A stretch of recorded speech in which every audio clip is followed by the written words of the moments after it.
Detective Nora Vance had seen liars before. But this was new.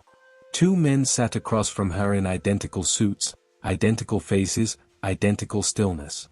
Their names, Caleb and Connor Merrin, 31 years old, born 3 minutes apart in a quiet Ohio town. One of them had committed a violent robbery that left a convenience store clerk half dead. Both had perfect alibis, surveillance footage, timestamps, and witnesses to back them up. The case should have ended there. But Nora had learned long ago that truth rarely hides in plain sight. It lives in the quiet differences, in how one twin scratches his wrist when nervous, and the other crosses his arms like a barricade. When she looked at them, she didn't see brothers. She saw reflection and shadow, one perfectly still, one trying too hard. And when the DNA results came back identical, she realized the case wasn't about proving who did it. It was about proving who lied. The Merrin twins had always been inseparable. Growing up, they shared everything: clothes, friends, even the same grades. Teachers joked they were one mind in two bodies. But by adulthood, the bond had soured. Caleb, the elder by 3 minutes, became calculating and ambitious, running a small logistics company. Connor drifted between jobs, his artistic temperament keeping him broke but idealistic. When the robbery hit local news, 2 masked men, one wielding a gun, $42,000 stolen from the safe at Miller's Stop and Go, Nora had no reason to suspect either twin. Until a witness claimed one of the robbers limped, just like Caleb, who twisted his ankle 2 weeks prior. But Caleb's alibi was unshakable. He'd been seen on security footage at a corporate dinner 50 miles away. The timestamp matched the crime's timeline. Connor, meanwhile, was attending an art exhibition in Columbus, with dozens of witnesses placing him there. Nora had to accept it on paper, but something in her gut whispered wrong. A week later, the clerk who survived the attack woke up. He couldn't describe the robber's face, but he remembered something else. He said, "You'll never tell us apart." The phrase echoed in Nora's mind. "You'll never tell us apart." That was a threat. Or a clue.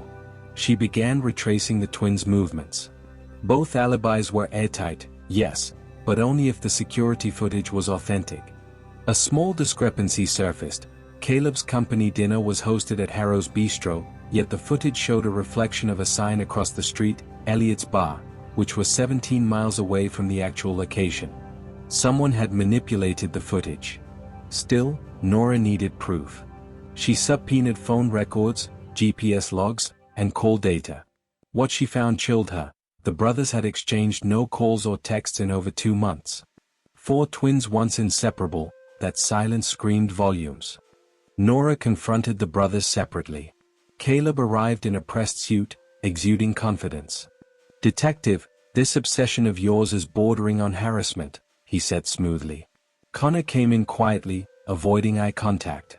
When Nora showed him the falsified video still, his lip trembled, but he said nothing. Then, late that night, an anonymous envelope slid under Nora's office door. Inside, a single USB drive. On it, dashcam footage from a nearby highway the night of the robbery. At 9:46 p.m., a black SUV sped past. The passenger wore a ski mask. The driver looked eerily like Connor Merrin. She cross-referenced the vehicle plates. The SUV was registered to Caleb's company. Nora's pulse quickened. Had the brothers traded places? Could they have staged one another's alibis, perfecting a deception no algorithm could untangle? The deeper she dug, the more twisted the picture became. Caleb's employees were terrified of him. Connor's art friends said he'd been distant, agitated, and drinking heavily. And a week before the robbery, Caleb had wired $15,000 to Connor's account labeled consulting. When she summoned Caleb again, he smirked. "You'll never prove which of us was there. Science can't tell us apart." He was right. DNA tests, fingerprints, even dental records matched perfectly. But science wasn't Nora's weapon. Instinct was. Nora arranged a psychological test, something unconventional. She played audio from the robbery, the muffled commands, the gunshot, and watched each twin's micro-reactions. Caleb leaned back, detached. Connor's pupils dilated, his jaw quivered, his breathing quickened. Nora pressed play again. The robber's voice shouted, "Get the money, now." Connor flinched. Nora froze the audio. "You've heard that voice before," she said softly. Tears welled in his eyes. "You don't understand," he whispered. "He made me. He said I owed him." That was the first crack. Connor confessed, not to the robbery, but to helping his brother cover it up. Caleb had blackmailed him, forcing him to create the falsified footage. But Connor insisted Caleb alone committed the crime. Still, the evidence remained circumstantial. Without a confession or distinct DNA, the case wouldn't hold.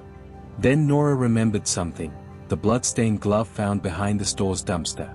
It had been tested, matching both twins. But she'd noticed a faint trace of a chemical solvent, paint thinner, the kind used in art studios. Connor's domain. The implication hit her: maybe it wasn't Caleb at all. Nora requested a search warrant for Connor's art studio. Among the canvases and half-finished sculptures, she found a duffel bag hidden beneath the floorboards. Inside, a gun matching the ballistic report from the robbery, and $9,000 in marked bills. When confronted, Connor broke down. "It wasn't supposed to go that far," he cried.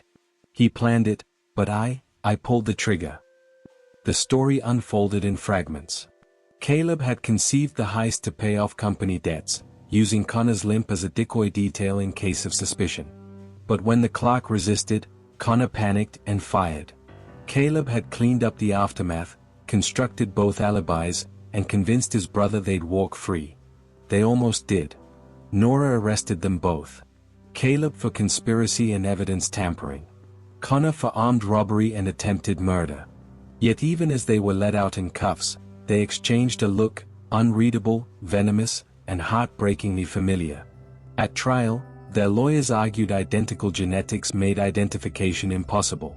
The case became national news, a debate between biology and morality. But Nora had anticipated that.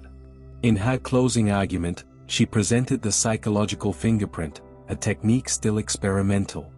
A study showing that even identical twins process guilt differently under stress, producing unique neurological signatures. The court accepted it. Connor Merrin was convicted. Caleb walked free, but not unscarred. His business collapsed, his reputation destroyed.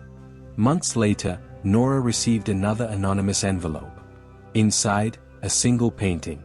It showed two identical faces melting into one another, their eyes hollow. Signed, CM.